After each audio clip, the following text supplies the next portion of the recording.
Este es un paciente, un caso bastante frecuente en las guardias, sobre todo en la madrugada, un paciente que ingresa taquipneico, con mucho desasosiego, que cuando lo monitoreamos encontramos que está taquicárdico, hipertenso, desaturando. ¿Qué es lo que le está pasando a este paciente? Es muy probable que la disnea se deba a un cuadro de congestión pulmonar, el famoso edema agudo de pulmón hipertensivo. Este es el hecho puntual que está presentando este paciente en este momento. Pero ¿cuándo comenzó esto? Como dijimos, no empieza hoy. Probablemente hace un año, pero también probablemente hace un poco más, ni 5 ni 10 años, probablemente hace varios años atrás, donde ese corazón fue sometido a algún daño, ya sea hipertensión arterial, un infarto, una miocardopatía, cualquier entidad que genere algún daño miocárdico, ya sea leve o muy importante. Veamos cómo se produce la insuficiencia cardíaca, cómo llegamos a ese punto de edema agudo pulmón. La insuficiencia cardíaca la podemos dividir en 4 estadios. 2 estadios, el A y el B, donde el paciente está asintomático, y 2 estadios donde el paciente está sintomático, estadio C y estadio D. En el estadio A, el paciente está en riesgo de en algún momento de su vida desarrollar insuficiencia cardíaca. Por ejemplo, el paciente hipertenso, el paciente diabético. El estadio B es donde no solo está en riesgo porque tiene un factor de riesgo, sino porque además ya empieza a demostrar daños orgánicos en el miocardio, aunque sean asintomáticos. Un paciente con una hipertrofia, un paciente con dilatación auricular, ya está empezando a tener modificaciones de la estructura. El estadio C es donde ya este daño estructural se acompaña de síntomas de insuficiencia cardíaca. Y el estadio D es cuando los síntomas de insuficiencia cardíaca son casi persistentes.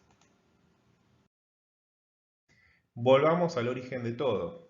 Este daño miocárdico, infarto, hipertensión arterial, diabetes, miocardiopatías, etcétera, que genera alguna alteración a nivel miocárdica, va a activar una serie de mecanismos de adaptación para que ese miocardio siga funcionando normal.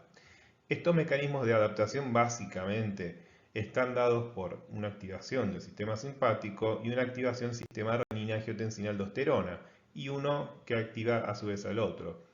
A nivel fisiológico, lo que intenta el corazón es mantener el mecanismo de Frank-Starling.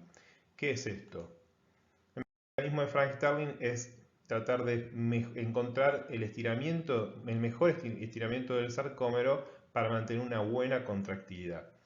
Pero como el daño ya está generado, es muy probable que nunca alcance ese equilibrio y cada vez va a generar más distensibilidad, hasta un momento donde ya la contractilidad no va a mejorar y va a empezar a claudicar. Y esto lo vemos en este gráfico, donde al principio un paciente tiene una distensión del miocardio bastante buena, que se acompaña de una buena contractilidad, pero llega un momento donde ya está muy dilatado el ventrículo y la contractilidad es mala y el paciente está permanentemente en edema agudo pulmón.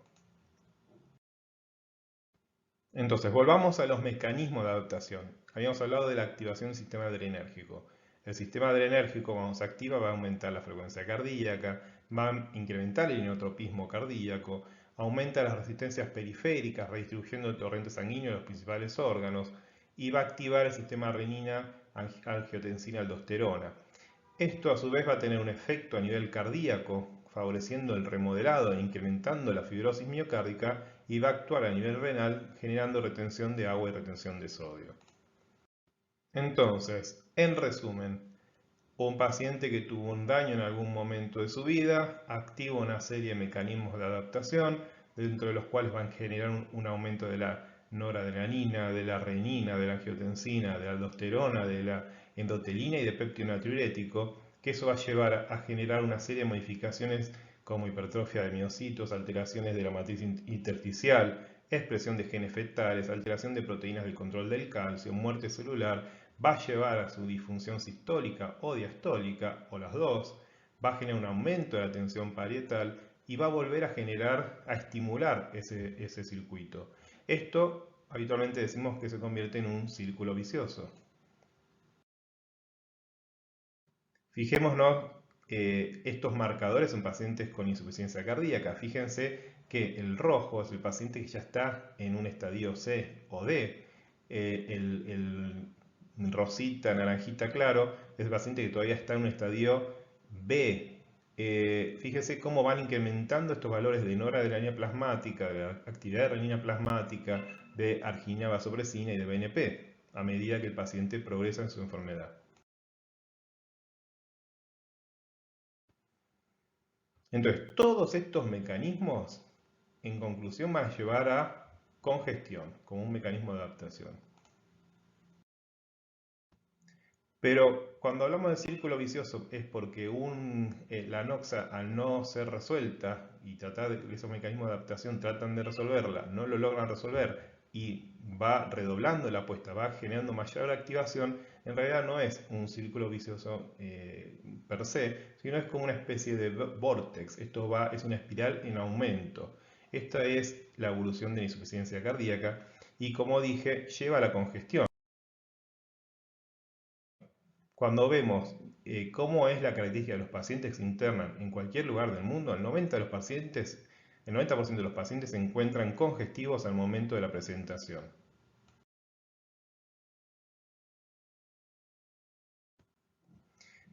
¿Qué es la congestión? Bueno, en estado normal un paciente tiene un equilibrio, donde tenemos las arterias con una presión hidrostática estable, tenemos a nivel del tejido intersticial un sistema linfático que va a lavar ese exceso de extravasación de líquido si llegara a haber. El paciente con una insuficiencia cardíaca compensada va a tener una presión hidrostática un poco incrementada que va a permitir una extravasación de líquido al extracelular y la linfa se va a ir hipertrofiando para poder barrer ese exceso de agua. Eso que vemos en el circulito son los proteoglucanos, que son unas proteínas que están manteniendo la estructura del espacio intercelular. Estos proteoglucanos también tienen la posibilidad de ser como si fuese oxidado, pero en verdad van acumulando sodio. Llega el punto donde el paciente, cuando ya está muy descompensado, tiene una presión hidrostática muy importante, ya saturó el espacio intersticial, ya la linfa se deterioró, entonces no puede limpiar ese exceso de agua y estos proteoglucanos empiezan a desmembrar y generan mayor pool de sodio extravascular y mayor acúmulo de agua. Entonces nosotros tenemos dos tipos de pacientes, un paciente que está compensado con insuficiencia cardíaca, donde tiene un aumento de la presión hidrostática, pero intravascular, con un buen lavado o clearance del agua extravascular por el sistema linfático, y unos proteoglucanos que todavía tienen una matriz bastante estabilizada, y el paciente descompensado congestivo que ya tiene un linfático que está deteriorado, que no puede limpiar ese excedente de agua, con mucha extravasación extravascular, con unos proteoglicanos que están desamblados, con mucha retención de sodio guardado ahí, acumulado ahí, y también con retención de líquido. Tenemos dos fenotipos de presentación de insuficiencia cardíaca aguda.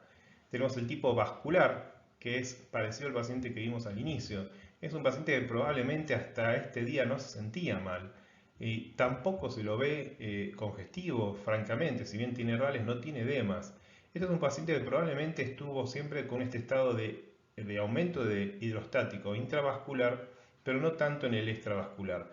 Pero por una cuestión de sobreactivación neurohormonal, hay un vuelco muy rápido de un aumento de esa presión hidrostática rápida que hace que extravase inmediatamente el líquido y no da tiempo a la compensación. Fíjese que estos pacientes muchos vienen hipertensos y venían tranquilos o normotensos o no muy hipertensos los días previos y de golpe es una hipertensión muy importante asociada a la extravasación del líquido. Estos pacientes probablemente se beneficien más que del diurético de una reducción de la poscarga. En el otro caso es el paciente que viene con congestión tisular, el paciente ya crónico que viene con marcados edemas, que este paciente seguramente lo que estamos viendo es acumulación de líquido en el extravascular y este paciente no siempre viene hipertenso, puede venir normotenso, viene hipotenso y este paciente se va a favorecer más con diuréticos, a veces con inotrópicos también y tal vez no siempre con vasodilatadores. En cuanto a esta importancia de la congestión, veamos cómo los pacientes evolucionan en el peso los días previos a la descompensación. Fíjense que los pacientes que se descompensan habitualmente empiezan a incrementar el peso de unos 2 a 5 kilos una semana, 2 semanas previo a la internación. Por otro lado, este es un gráfico de las presiones intracavitarias. Y vemos que el paciente va incrementando las presiones intracavitarias los días previos a la descompensación, pero de una forma relativamente lenta, una progresión relativamente lenta. Esto ocurre 2 semanas más o menos antes de la descompensación, 2-3 semanas, pero en los últimos 10 días ven que la descompensación es cada vez más rápida hasta el momento de la internación.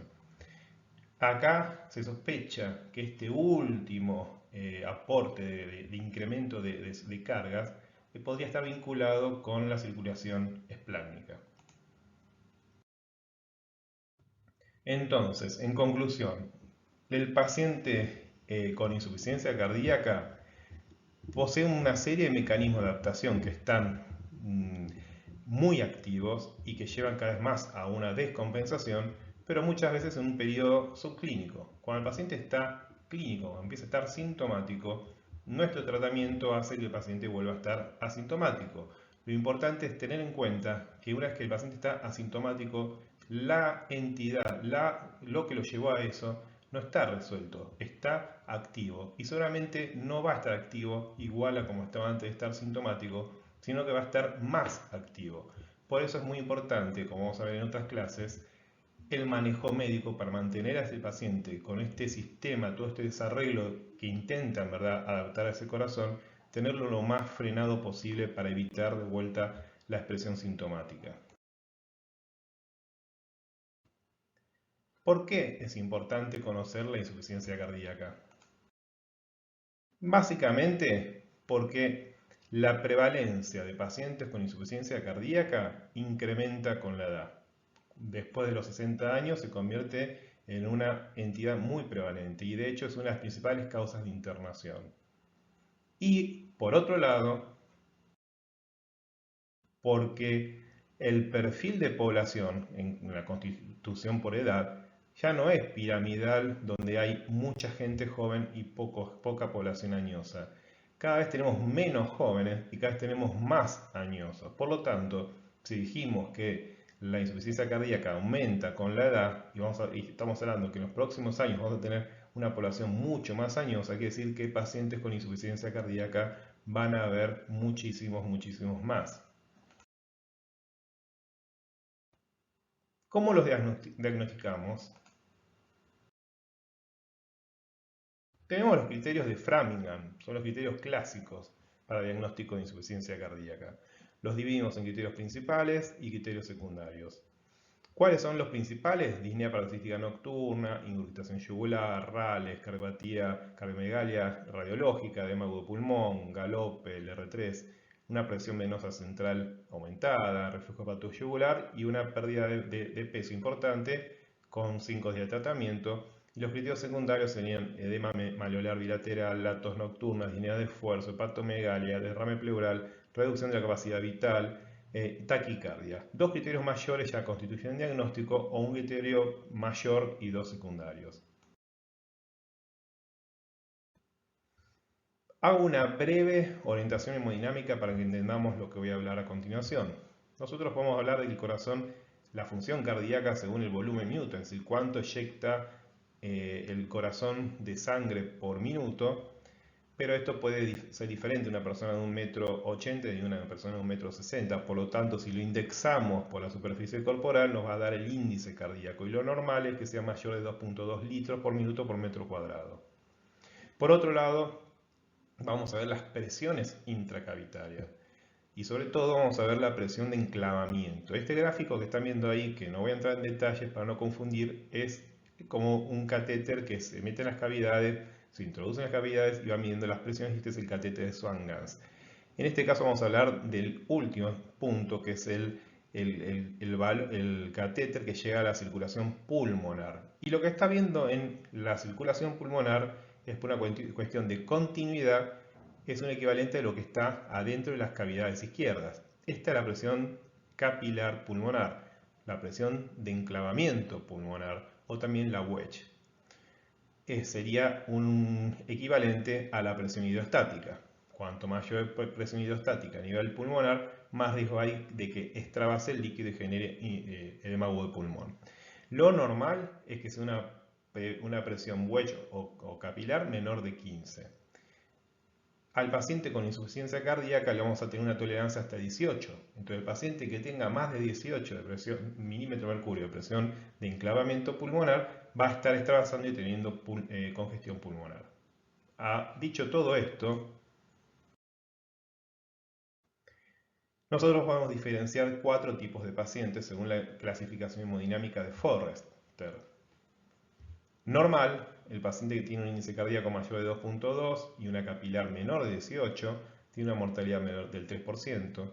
Aquel paciente con congestión pulmonar, como puede llegar a ser el paciente de inicio, el que tiene edema de pulmón, que puede tener un índice cardíaco mayor de 2.2, tiene RALs, tiene congestión, seguramente tiene una capilar mayor de 18.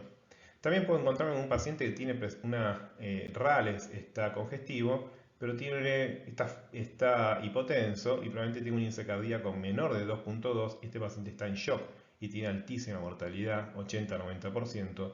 Pero también me puedo encontrar con un paciente que está con un índice cardíaco menor de 2.2, pero tiene una capilar baja y probablemente este paciente esté hipovolémico y tiene una mortalidad de 15-30%.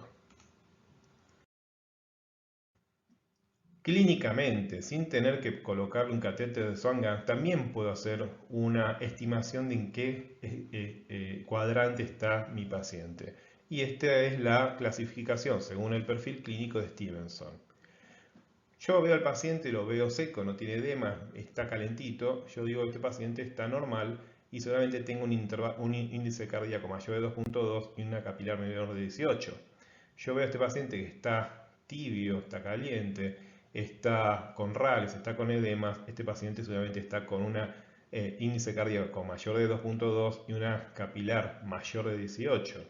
Ahora yo le escucho RALs, lo veo con signos de sobrecarga, lo veo congestivo, pero lo veo frío, mal perfundido, oligúrico, medio dormido. Seguramente este tiene una presión capilar muy elevada, pero tiene un índice cardíaco bajo, menor de 2.2.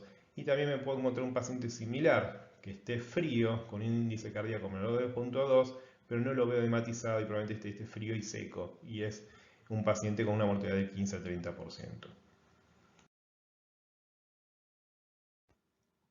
Entonces, como dijimos de la clasificación de Stevenson, vamos a buscar signos de congestión como son los edemas, la presencia de un R3, ingurgitación yugular, reflujo hepatoyugular y la presencia de RALs. ¿Cuál es la relevancia de los síntomas para el diagnóstico de insuficiencia cardíaca? La tos y la fatiga y aumento de peso son síntomas que tienen poco valor predictivo positivo. Se pueden confundir por otras entidades. Ahora, la disnea paroxística nocturna, la ortopnea, la disnea con el esfuerzo, tienen mayor poder predictivo positivo. En cuanto a los signos que podamos encontrar en el paciente, las sibilancias y la citis no son contundentes para hacer el diagnóstico, pero sí lo son el R3, el reflujo hepatoyugular, la ingurgitación yugular, los RALs y el edema en miembros inferiores.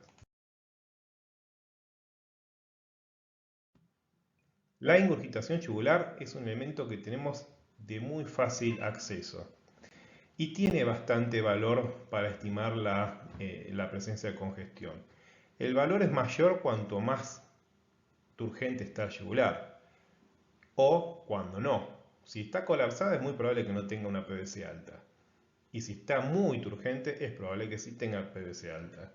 El término medio es donde pierde valor este dato. Fíjense que el área debajo de la curva de ROC es de 0,74. Es un elemento no invasivo aceptable para evaluar el estado de congestión. También es útil para poder ver el paciente que tiene una capilar muy elevada, más de 22 milímetros de mercurio. ¿Cuál es el signo más fuerte para poder definir que este paciente está muy congestivo? Las yugulares. Cuanto más yugulares tiene, seguramente más congestión tiene. Lo mismo con la hepatomegalia, lo mismo con el reflujo hepatoyugular. Y fíjense que RALES no. ¿Y por qué RALES no? Porque este paciente seguramente tiene congestión pulmonar, seguramente tiene que tener RALES, pero probablemente este paciente ya sea un congestivo crónico y el sistema linfático pulmonar todavía logra limpiar ese exceso de agua, por lo tanto, semiológicamente no le encontramos los RALES que esperaríamos encontrar.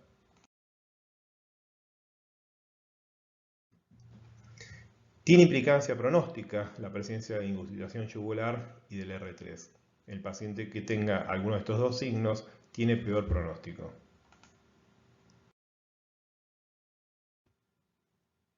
Entonces, dentro del cuadro clínico, los datos como la PVC aumentada y el R3 son datos muy fuertes. Fíjense que la PVC aumentada tiene una sensibilidad intermedia. ¿Por qué? Porque hay pacientes donde el cuello es difícil para evaluar la yugular. La presencia de ortopnea es un dato importante como sensibilidad, pero no tanto como especificidad.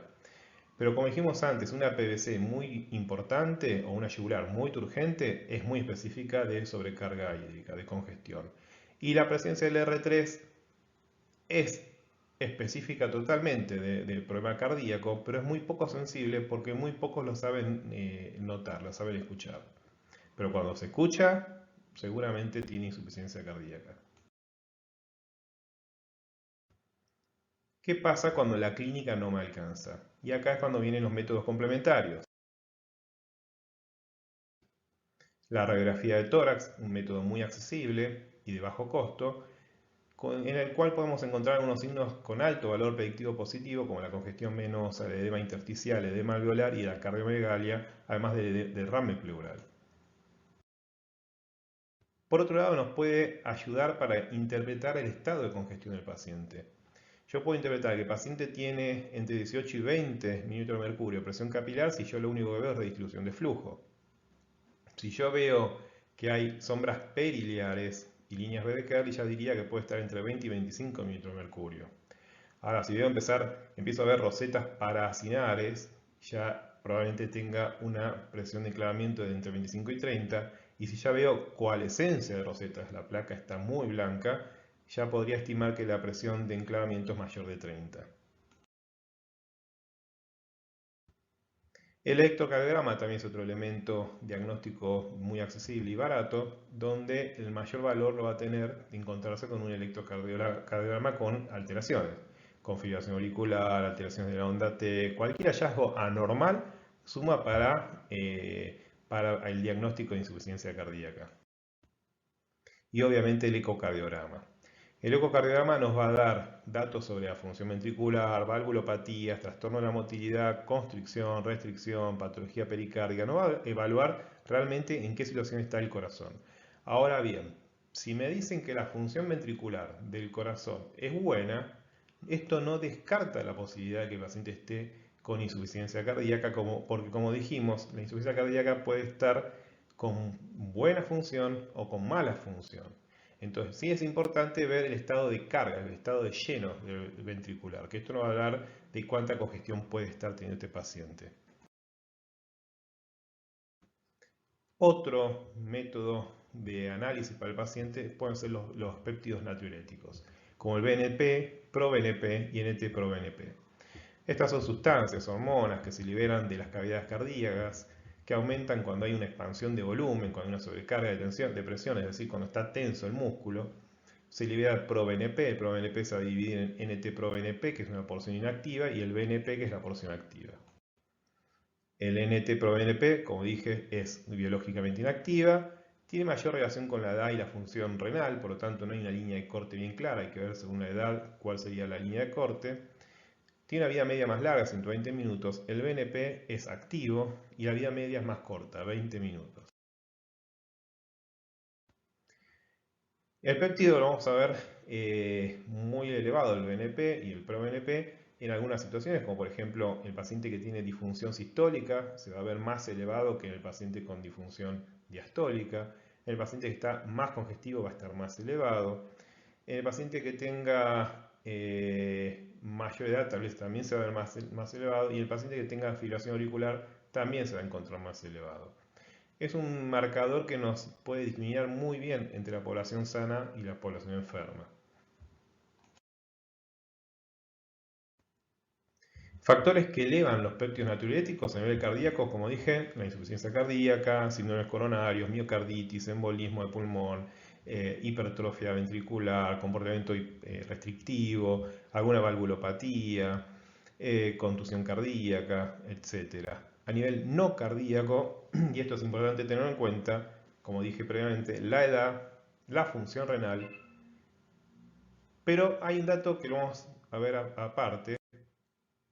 La obesidad puede bajar el BNP porque hay un aumento del clearance del BNP a nivel tisular periférico.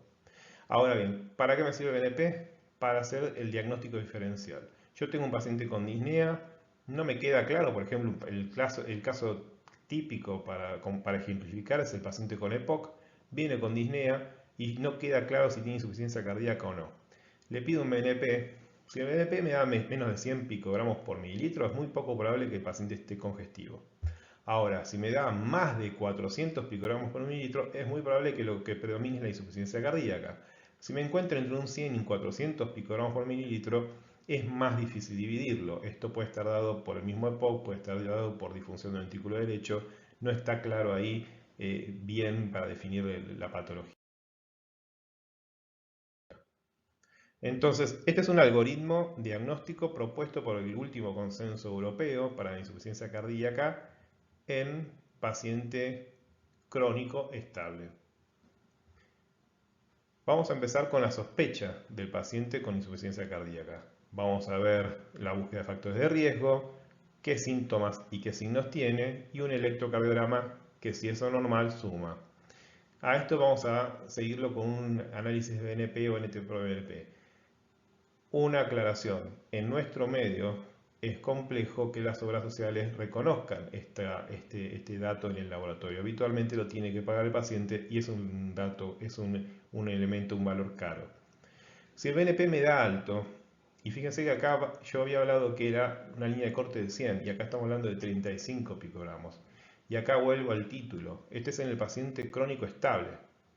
El paciente crónico estable, que probablemente no está descompensado, va a tener, el que tenga más de 35 picogramos ya me lo está ubicando en un paciente que tiene riesgo de insuficiencia cardíaca, tiene un daño. A esto lo voy a acompañar con un ecocardiograma y voy a buscar anomalías, ya sea función conservada, pero con alguna alteración en la carga, en el perfil de lleno ventricular, que lo iremos viendo en algún momento en las otras charlas, o que tenga aurículas dilatadas, o que tenga hipertensión pulmonar, algún dato que me indique que este paciente puede tener daño, como hemos dicho antes. Si no tiene nada de esto, ni BNP ni alteraciones en el eco, es probable que no tenga insuficiencia cardíaca. Ahora, si encontré todo esto positivo, lo que tengo que hacer es estratificar al paciente según su fenotipia de fracción de eyección. Si tiene menos de 40 es fracción de eyección reducida, si tiene más de 50 es preservada, y si tiene entre 41 y 49 es un paciente middle range, intermedio, o de valor levemente reducida. ¿Cuál es la evolución natural del paciente con insuficiencia cardíaca? Entonces, como dije en toda esta charla, la evolución natural es estadios A, B, C, D. El paciente empieza con sometido a un riesgo, hipertensión arterial, diabetes, obesidad. Empieza a generar remodelado a nivel cardíaco, dilatación auricular, hipertrofia. Llega a la fase clínica, donde ya tiene su primera consulta por disnea. Empieza con un tratamiento y cada tanto, como dije, el sistema de descompensación, que lo podemos ver traslúcido detrás de esta filmina, detrás de los primeros gráficos, todo ese sistema de adaptación que está exaltado, que se autoestimula, va a llevar al paciente a otro evento clínico que probablemente genere una internación. Cuando salga de esa internación, el paciente probablemente no va a volver al estado previo, va a estar más delicado, va a estar más activo todo este sistema, que lo va a llevar a una nueva internación. Y cada vez que sale de esta internación no vuelve al estado previo, sino que sigue reduciendo su calidad de vida y su estado general. Esto fíjense que la primera internación probablemente es hace 10 años asintomático, se vuelve a internar, después pasa un año, se vuelve a internar, después pasan 6 meses, se vuelve a internar y después se interna cada 14 días. Y este es el camino hacia la muerte. El ejemplo que uso a veces es el del canto rodado cuando uno lo tira a un lago para ver cuántas veces pica. El primer pique es muy largo, después cada vez más cercano hasta que termina hundiéndose la piedra. Y esa es la evolución, lamentablemente, de la insuficiencia cardíaca. Y es fundamental saber que cada una de estas internaciones tiene un costo importantísimo al paciente. Por eso que cada vez está más debilitado. Por eso que es muy importante tratar de evitar las internaciones y por otro lado, cuando está la internación, tratar que sea lo más breve posible con el menor costo, no económico, sino de salud. El paciente tiene que irse lo más equilibrado posible, no tiene que perder masa muscular de esas internaciones, no se tiene que infectar. Hay que cuidarlo mucho porque cada internación lo debilita más. Como conclusión, la insuficiencia cardíaca es un síndrome clínico caracterizado por signos y síntomas que expresan estado de congestión, que se debe a alguna alteración estructural o funcional que activa una serie de mecanismos compensatorios que conducen a la elevación de las presiones de fin de diástole del ventrículo izquierdo. El diagnóstico parte de la sospecha, la anamnesis asociada al examen físico alcanza para realizar el diagnóstico y en ocasiones hacen falta estudios complementarios para llegar al diagnóstico. Muchas gracias.